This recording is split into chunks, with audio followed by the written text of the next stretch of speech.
Magandang araw mga kababayan. This is Dante Klink ang II, Chairperson of the Commission on Filipinos Overseas. The CFO is the government agency that helps Filipino immigrants prepare for a successful life overseas. Unlike other migrant-focused agencies, the CFO plays a unique role in strengthening the economic, cultural, and political ties between Filipinos overseas and the Philippines. Even before our kababayan leave for foreign lands, CFO equips immigrants with information and helps them easily integrate into their destination countries and prepares them to become successful ambassadors of Filipino culture and excellence. For us at the Commission on Filipinos Overseas, the global Filipino diaspora is an untapped resource beyond remittances, waiting to be unlocked for intellectual, cultural, and national growth. As we strengthen a fabric that connects the global Filipino community through various programs and initiatives, we transform the challenges of brain drain into opportunities of brain gain. The CFO seeks to nurture the strong sense of Filipino community across the globe, while also encouraging them to contribute to the nation's development. We thank Radyo Pilipinas for giving us this platform to the challenges and triumphs of migration and development. We hope that the global Pinoy will be made aware of the programs and services that empower them toward meaningful migration and pave the way to immigrant success. Tandaan kabayan, para sa inyo ito, mabuhay ang bagong Pilipinas.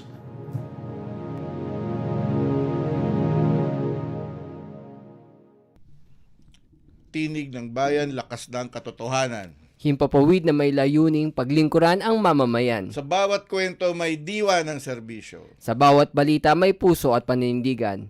Ito ang Serbisyong CFO sa Bagong Pilipinas. Serbisyong CFO sa Bagong Pilipinas. Dito sa Radyo Pilipinas World Service. Magandang araw Luzon, Visayas at Mindanao. Magandang araw sa lahat ng Pilipino saan mang panig ng mundo. Ito ang tambalang JK Magracia, Ares Gutierrez. Kayo'y nakikinig sa Serbisyong CFO sa Bagong Pilipinas. Handog ng Commission on Filipinos Overseas at ng Radyo Pilipinas World Service. ngayon ay Martes, 16 ng Disyembre, taong kasulukuyan. Magtungo po tayo sa mga balita na may kinalaman sa ating mga overseas Pinoys. Nandito na ang mga mahahalagang balita at anunsyo mula sa Commission on Filipinos Overseas. Balitang CFO. Balitang CFO. Dito lamang sa Radyo Pilipinas World Service. CFO backs National Plan Against Online Sexual Abuse of or Exploitation of Children and Child Sexual Abuse or Exploitation Materials. Secretary Dante Klink ang the second lead CFO year-end assessment. CFO opens nomination for the 2026 Presidential Awards for Filipino individuals and organizations overseas. Nandito na ang mga mahahalagang balita at anunsyo mula sa Commission on Filipinos Overseas. Balitang CFO. Balitang CFO. Dito lamang sa Radyo Pilipinas World Service. The Commission on Filipinos Overseas joined national government agencies and key stakeholders during the official launch of the first Philippine Strategic Plan Against Online Sexual Abuse or Exploitation of Children and Child Sexual Abuse or Exploitation Materials for 2025-2028, held on December 11 at the Peninsula Manila. Led by the National Coordination Center Against OSAIC and CSAEM, the launch underscored the importance of coordinated prevention, protection, law enforcement, and partnership efforts to combat online sexual abuse and exploitation of children.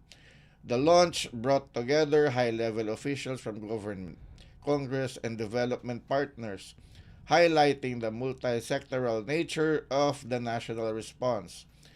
CFO Executive Director Maria Arlene S. Borja manifested the Commission's full support as she joined key officials during the ceremonial digital activation launch, reaffirming that the CFO stands united with the NCC, OSAIC, CSAEM, and partner institutions in ensuring that every Filipino child at home and overseas is protected from online sexual abuse and exploitation. Nandito na ang mga mahahalagang balita at anunsyo mula sa Commission on Filipinos Overseas. Balitang CFO. Balitang CFO. Dito lamang sa Radyo Pilipinas World Service. The Commission on Filipinos Overseas conducted its year-end assessment on December 12 at the Diamond Hotel. CFO Chairperson Secretary Dante Clink Ang II led the assessment with a reminder to everyone to not only celebrate the achievements but also look at where the agency fell short. He emphasized that it is valuable to learn from one's shortcomings and focus on further improving and strengthening the things that did not go well. Key personnel from each division presented their accomplishments for the year, highlighting a banner year for the Commission which saw a stronger engagement to the Filipino diaspora and exposure of the Commission's projects and initiatives across all media platforms. Nandito na ang mga mahahalagang balita at anunsyo mula sa Commission on Filipinos Overseas. Balitang CFO. Balitang CFO. Dito lamang sa Radyo Pilipinas World Service. The Commission on Filipinos Overseas is pleased to inform the public that nominations are now open for the 2026 Presidential Awards for Filipino individuals and organizations overseas from December 11 to May 29, 2026.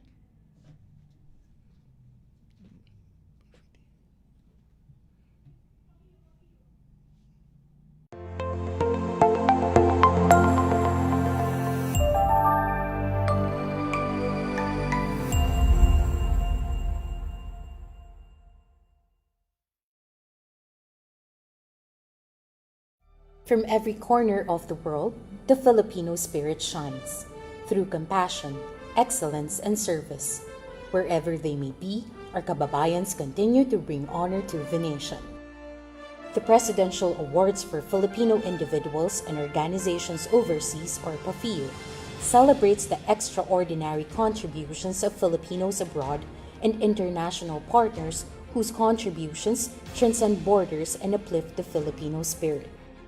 Established in 1991 through Executive Order 498 under the presidency of President Corazon C. Aquino, the PAFIO was born from a deep gratitude for the global Filipino community's unwavering support for the nation's growth and resilience. From this vision grew a platform that honors excellence, service, and global solidarity in many different forms.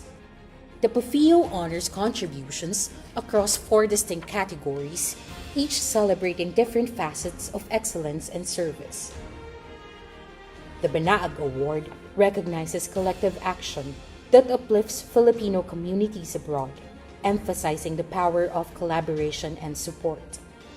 The Pamana ng Pilipino Award acknowledges individual excellence and distinction in various fields, highlighting the remarkable achievements of Filipinos worldwide. The Lingkod sa Kapwa Pilipino or Linkapil Award honors those who give back through humanitarian efforts and nation building, showcasing the spirit of giving and dedication to the Philippines' progress. Lastly, the Kaanib ng Bayan Award recognizes foreign partners who have gone above and beyond in championing the Filipino cause, underscoring the importance of global collaboration.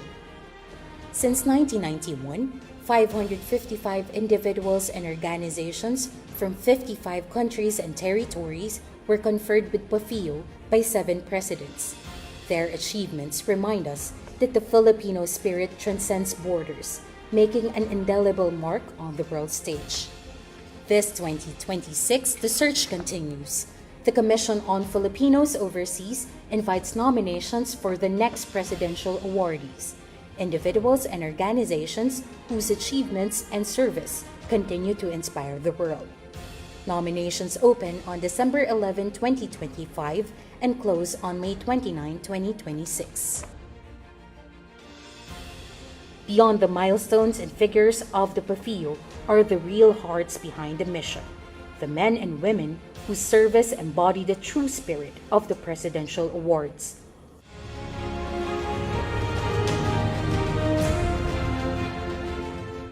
Visit the PAFIO website to know more about the awards and download the nomination form from the QR code and official links provided.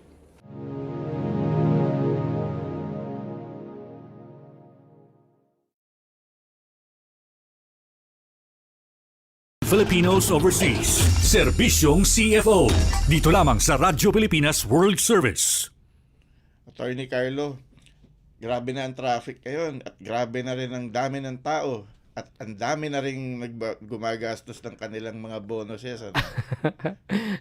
Itatanong pa ba natin yan? Pasko na.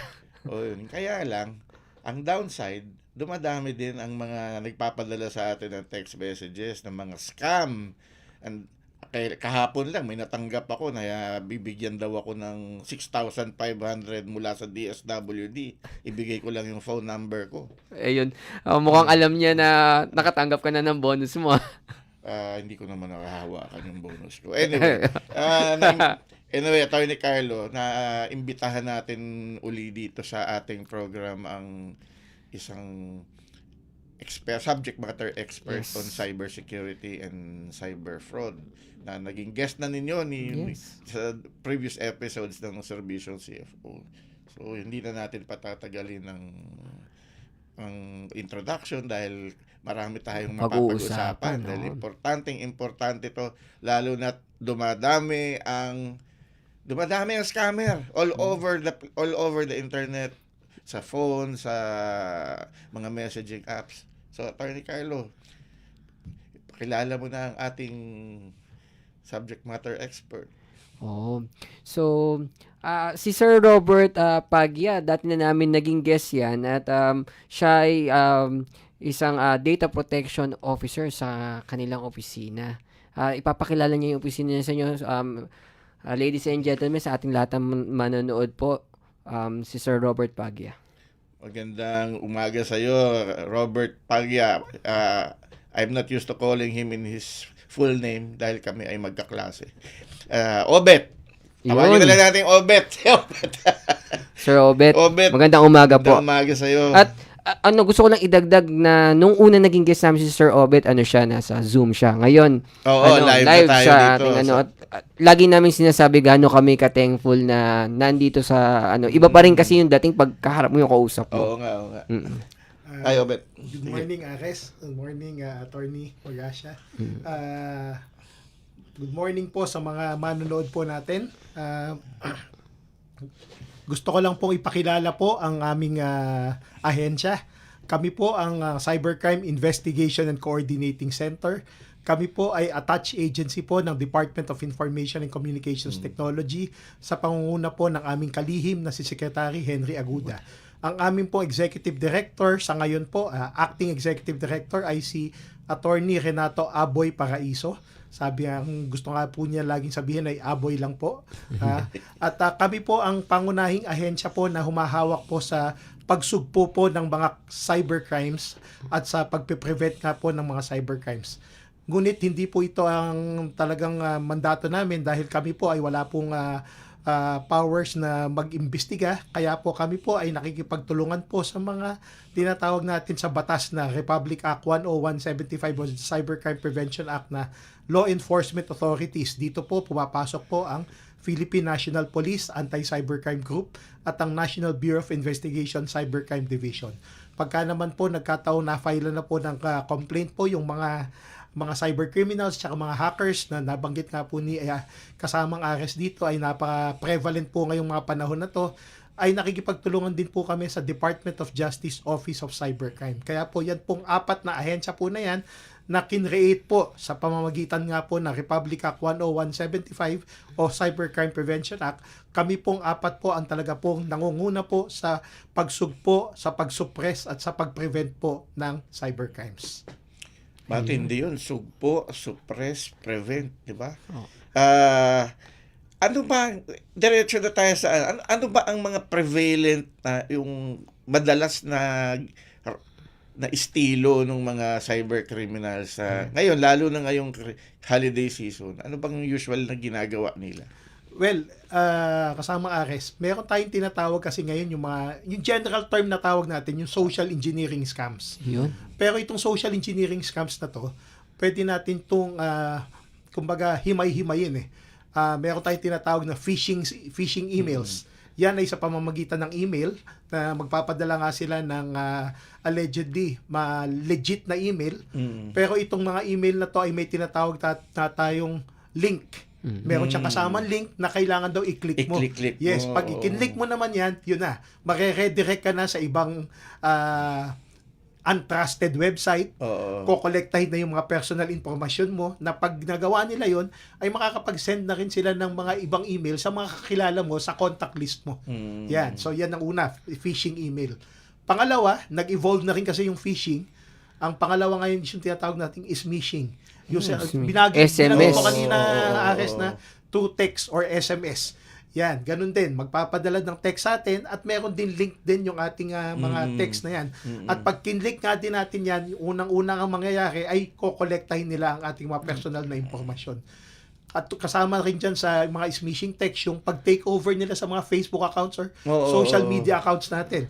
In fact, just last week, meron tayo isang kasamahan na from the Department of Foreign Affairs na yun daw asawa niya, yung Facebook account ng asawa niya ay na hack nga daw at nakapanghingi daw ng mga pera sa mga kaibigan ng asawa through the contact list nga nung sa Facebook account ng asawa niya. At ang pangatlo ngayon, yung talagang pinaka-prevalent ngayon kasamang Ares, kasamang attorney, is yung tinatawag nating phishing o yung true voice calls. Naku. Oo, Voice yan. calls na. Yes, voice calls na ngayon. Tatawag ngayon sa atin yung mga cyber criminals, magpapanggap na taga mga legit na institusyon, galing sa bangko, galing sa SSS, galing sa GSIS, at sasabihin na na-compromise daw yung ating mga accounts. Yes, Ayun. ganyan.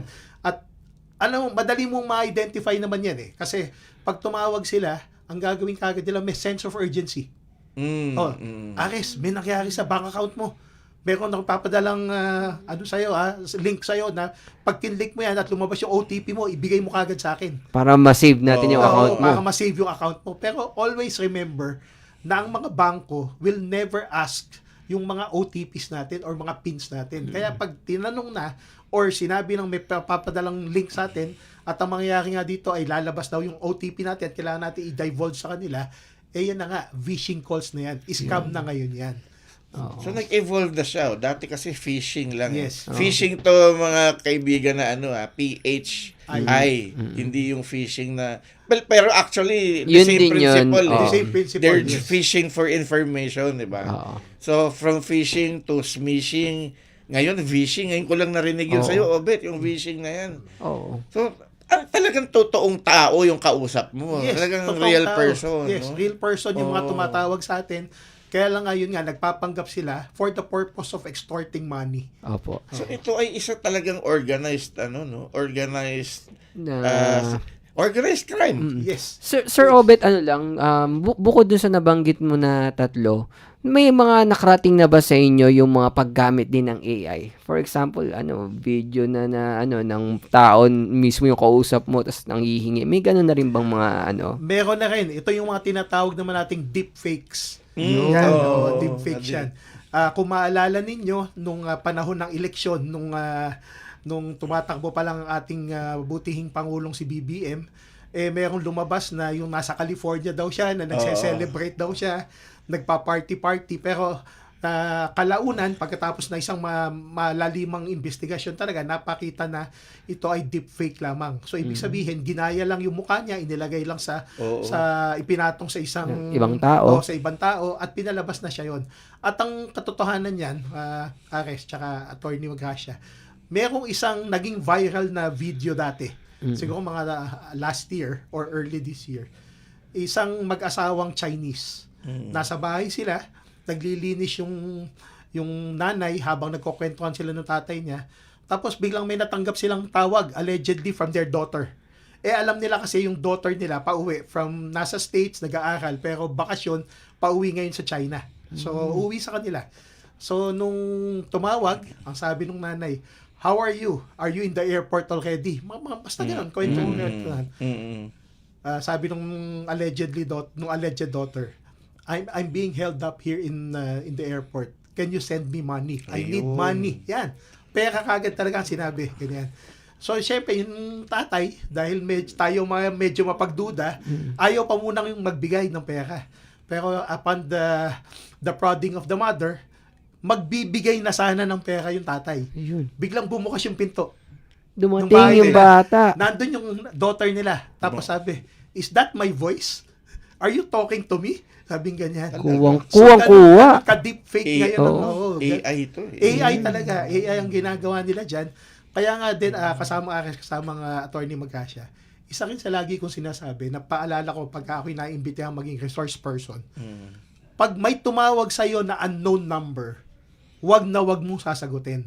Oo. Dahil ang risk nga niyan, baka pag hello mo, nire-record na pala yung iyong boses. At sa pag-record na to ng boses, pwedeng yung nanggagaya sa akin, magpadala ng message sa'yo, Attorney Magasya, kay Ares, kay kasamang Ares, sa ibang family members ko, at yun nga, mga-extort na ng money. Sasabihin, may nangyari sa akin, ganito, baka pwede nyo akong padalan ng pera. Yung based do sa kwento ni Obet, attorney, no? Yung sa mga AI. Actually, yung modus is the same as yung mga decades back na modus na yung tatawagan yung kamag-anak, kukontakin yung kamag-anak, sasabihin May emergency. May emergency. Yes, na. Yan yung mga budol nung araw, di ba? Yan yung budol-budol Yung na tinatawag. dugo-dugo. Dugo, eh. Pero ito talaga nag-evolve, no? Mas parang convincing niya eh. Yung technology used in an illegal way, ba? Pero maganda yung sinabi ni Sir Obet eh, kasi nag-iiba man yung gamit ng teknolohiya, yung elements andun pa rin eh. Merong kwento ng may sense of urgency, kagaya ng kwento ni Sir Obet, di ba, na may pananakot. Tapos, syempre, yun nga, yung convincing yung nagsasabi, tapos yung pagbibigay ng pera. So, yung advice ni Sir Obet, kaya apply mo lang talaga, na talagang kailangan maging mapanuri ka, lalo na kung niraratel ka, inaano ka, gusto niya magpanik ka, di ba? Magagaling tong mga gumagawa nito eh, kasi tulad yung nakwento ko kanina, DSWD ang ginamit na hindi daw ako makakatanggap ng ayuda na 6,000. May amount pa, 6,500. Ikaw naman, kung madali kang silawin sa amount, baka biglang bumigay ka sa, di ba, sa scam niya, Obet.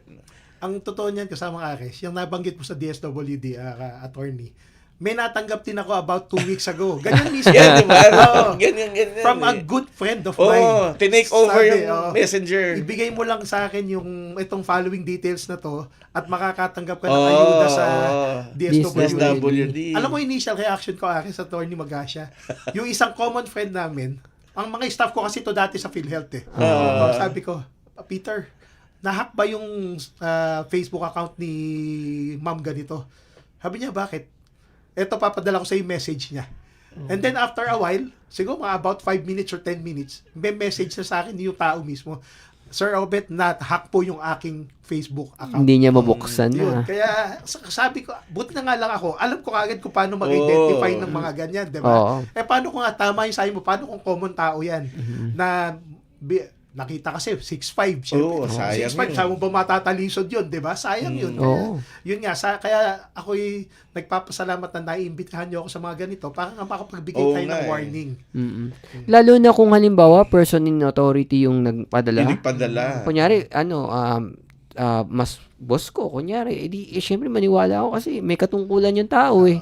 Napakadelikado. Nagpadala sa akin ay connected sa, hindi sa DSWD, pero connected siya sa releasing ng benefits. Ayun na nga eh. So lalo na, di ba? Diba? Ang nga doon is yung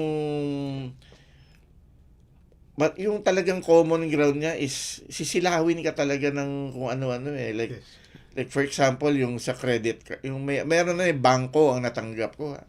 Ang ginagamit nilang ang ginagamit pa mismo sa, 'di ba merong ID, parang caller ID?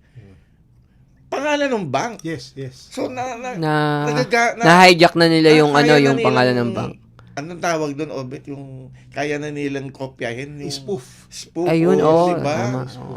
Ang gagaling na nila. So talagang ang key talaga dito is vigilance. Huwag kang basta-basta maniniwala. Ngayon, based sa mga sinabi ni Sir Obet, may tanong ako, Sir Obet, kunyari, yung tao naging biktima nito, paano yung way niya para i-report to sa division mo o sa DICT? Paano yung process para maapula or masumbong? Salamat, Attorney Magasya. Isang magandang katanungan po. Kung tayo man po ay maging biktima po ng cybercrimes or ng hacking or ng mga social engineering scam, meron po ang CICC na tinatawag po naming hotline. May hotline po kami na 1326. So, 4 na numero lang po. 1326, yun lang po ang dapat yung tandaan. pwede po kayong tumawag dito dahil ito po ay 24/7 na platform. Kahit po may sakuna, kahit po may bagyo, kahit po holiday, katulad po nito, magkakaroon po ng holiday dahil Pasko, magkakaroon ng holiday dahil New Year. Pero meron po kaming mga tao, ahente po mismo, mga agents, na nagmamando po dito sa amin pong tinatawag na Cybercrime Complaint Center or C3. Yung tinatawag namin C3. Yes. Tawagan nyo nga lang po yung 1326 at pwede na nga po kayong pwedeng kumausap ng mga tao dyan. Kung kayo naman po ay nahihiyan na makipag-usap sa mga agents po namin, meron din po kaming email address na pwede po kayong mag-email. Ito po yung tinatawag naming report@cicc.gov.ph. So ulitin ko lang po, pwede po kayong mag-email sa report@cicc.gov.ph. At kung talaga naman pong kayo ay medyo talagang nagmamadali kayo na ma-actionan po kagad yung inyo pong mga complaint, pwede rin po kayong bumisita po sa amin pong opisina na located po sa number 49 Don A. Roses Avenue, Barangay Paligsahan, Quezon City. Sa loob lang po ng DICT compound. Yan yung sa may Amoranto Stadium. Katabi po kami ng Amoranto Stadium po. Opo. Napakalapit lang sa dati nating Alam opisina. mo, attorney, importante yung binanggit ni Obet na yung may mechanism ng reporting. Kasi maraming scammers ang tina-target OFWs, o kaya yung mga nag-migrate na O abroad. kaya yung pamilya nila. Oo. Kasi 'di ba palalabasin nila mensahe galing sa abroad Yes. na mensahe kasi 'di ba naalala niyo rin yung may nauso nun yung parang hinuhuli ka na tito mo to na naka-receive niyo na ba yung padala kong rubber shoes at ganyan si tito. Kasi nakakatawa sa pinig pare-pareho mga pangalan ng tito natin eh. Lahat tayo may tito boy eh. Kaya yung message niya, ako ito si tito boy mo. Tita baby. Natanggap niyo tita baby, natanggap niyo ba yung padala ko na ganyan. At pag nag-reply ka na, ayun na. Doon na magsisimula. Ang bilis niyan, attorney, na nasubukan ko yan, yung isang chat group ng batch natin. Biglang ang bilis i-take over. Yes. Hindi ka makagalaw eh. Para kang nagugulat ka, kinuha na lahat ng Ng access dun sa mga ang bilis. part nung group. Pero siguro, attorney, ang anong magandang mangyari nito is maybe we can explore the possibility of collaborating with CICC and CFO. Kasi Obet, ang CFO, meron kaming anti-human trafficking Hotline din, mechanism. oo. So parang hotline reporting din. May system in place, interagency ito. So you dial 1343 anywhere in the Philippines, anywhere in the world, may sasagot sa'yo. Parang yung kinikwento mo rin na yung sa CICC, may hotline din kayo. So, since marami namang tina-target din na overseas Filipinos, baka pwede, attorney, na magkaroon ng collaboration. Tsaka, sir, alam nyo, di ba, yung isa ring ginagawa natin, yung sa mga financial literacy kasi natin, syempre, part and parcel din nun, yung tulungan sila na hindi nga ma-scam. At siguro, ito na nga talaga yung panahon na mainbitahan ka rin namin para sa mga ganun naming activities. Meron kami, Sir Obet.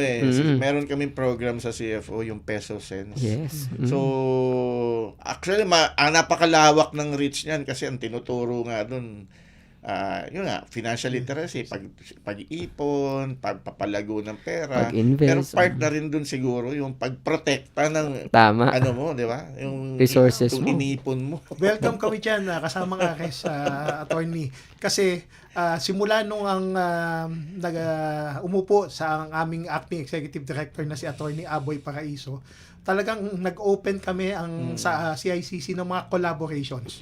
Dahil sabi nga namin, ang paglaban sa cybercrimes ay hindi kaya ng isang ahensya lamang. Hindi kaya ng 4 ahensya lamang within the DICT family.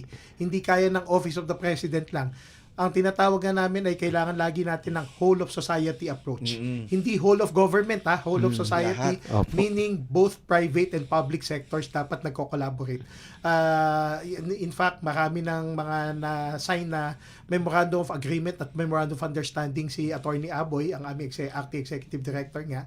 So, we would really welcome a partnership with the Commission on Filipinos Overseas para nga maprotektahan natin ang ating mga kasamahang mga overseas Filipinos as well yung sa human trafficking. Pamilya nila. At naririnig ko kanina yung binabanggit mo na OSAEC cases at saka yung CSAM cases.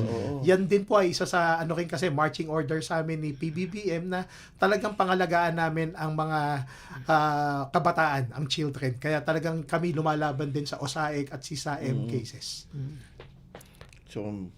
So kasi syempre ginagamitan ng teknolohiya 'yon. Pero ano lang gusto ko lang sabihin din na actually may partnership na ang DICT tsaka CFO. Pero syempre ibang aspeto naman pa 'yun ng yung pinag-uusapan natin ngayon. And very happy kami marinig na yung opportunity for a collaboration ay possible talaga.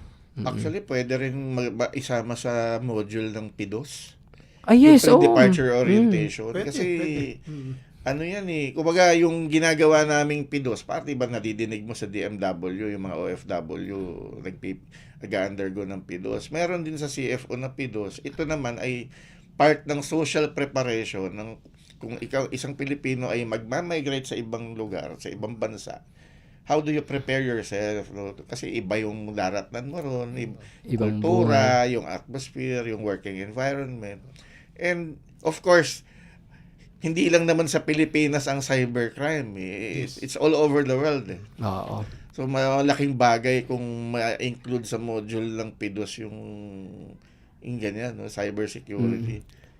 So, siguro Sir Obet, bago pa tayo lumalim din sa usapan natin na at baka magkapirmahan na agad tayo ng MOU ngayon Lagot tayo. Ano na lang po Sir Obet siguro mensahe na lang sa ating mga tagapakinig tungkol sa paglaban sa at pagprotekta sa kanilang through cybersecurity. Sa lahat po ng mga nanonood sa atin, mga nakikinig po sa atin, alam po namin sa CICC na mababaw pa po ang pagkakaalam ninyo o pagkakakilala ninyo sa aming ahensya, ang Cybercrime Investigation Coordinating Center. Kami nga po kasi ay na-create po through Republic Act 10175 na na-approve po noong September 2012. Kaya lang po, kahit na po September 2012 pa po kami naging batas, ay noon lamang pong August 2020 nagtalaga po ng kauna-unahang executive director po ang dati nating Pangulong Duterte sa katauhan po ni dating police officer Cesar Bangkao.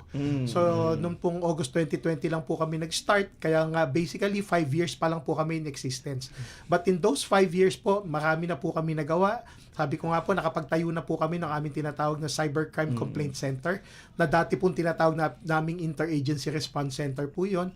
Meron na po kaming hotline na 1326 na pwede nyo tawagan kung kayong man nga po ay magiging biktima po ng mga cyber criminals at saka mga hackers. At pwede nga rin po kayo mag-report din po or mag-email sa report@cicc.gov.ph. Bukas po ang aming opisina 24/7. Maski po nung panahon na nagkaroon po nung 2 trillion peso march, kami po ay naka on our toes kasi tinitingnan po namin ito po kasi yung mga pagkakataon na ang mga cyber criminals at mga hackers ay talaga nagte-take advantage po ng mga ganitong mga activities para po makapanloko po ng mga tao. Kaya nga po kami po ay nakikiusap na sana po makilala nyo na po ang CICC dahil kami po ay nandito para tumulong po na ma-prevent po natin at maiwasan po natin maging biktima ng cybercrimes. Ayun, napakagandang mensahe Sir Obet. So, may 2 hotline na tayong dapat I-promote, i-propagate. No? oo. Yung 13434 for human trafficking at 1326 for cybercrimes. At sa tingin ko talagang mainit din na na hotlines ngayon yan. Ngayon nga Oo. Kaya nga kapaskuhan. hotline, mainit. Oo. Actually, yun ang sasabihin ko Unahan mo ko Oo. So, siguro bago tayo magtapos, gusto ko lang ulit magpasalamat kay Sir Obet na ngayon live nating nakasama. Maraming salamat po, sir. Si Obet ay madaling imbitahan sa mga ilang beses ko nang nasubukan niya si Obet. Kasi very helpful talaga ito ever since. Maalala niyo yung college life niyo ba? Oo. Wala na tayong oras para mag-reminisce, sir. Oo nga. Anyway, salamat Obet. Salamat for for answering our SOS dahil talagang naghahanap kami ng topic na tamang-tama magpapasko eh. Ito na nga yung ito na nga yung naisip namin kahapon na doon tayo kasi nung natanggap namin yung mga messages na scam, dito tayo sa scam. Ayusin natin 'yan. Salamat din kasamang Ares, Atty. Magasya, sa pagkakataon na, again, maipakilala namin ang aming ahensya, ang Cybercrime Investigation Coordinating Center. Muli po, tandaan lamang po ang apat na numerong hotline po namin, 1326 po. 1326. Muli, maaking pasasalamat. Salamat. Maraming salamat. Opo. At yun na. Ito na ang hudyat at nagdaan na naman ng isang araw na pagsasayang papawid ng ating serbisyong CFO sa Bagong Pilipinas. Sa bawat kwento, bawat impormasyon at bawat serbisyong hatid namin, layunin naming mapalapit ang gobyerno sa bawat Pilipino saan mang panig ng mundo. Tandaan kababayan, basta't balita at serbisyo publiko. CFO, kasama mo saan man sa mundo. Hanggang sa muli, ito ang Serbisyong CFO sa Bagong Pilipinas. Narito na ang programang mag-uugnay sa mga Pilipinong naninirahan sa iba't ibang panig ng mundo. Serbisyong CFO sa Bagong Pilipinas. Serbisyong hatid ng Commission on Filipino Overseas at Radyo Pilipinas World Service. Ang programang magtatampok sa mga proyekto at serbisyo publiko upang mapalakas ang ugnayan ng milyong-milyong Pilipino sa kanilang bansang pinagmulan. Serbisyong CFO sa Bagong Pilipinas. Dito sa Radyo Pilipinas World Service.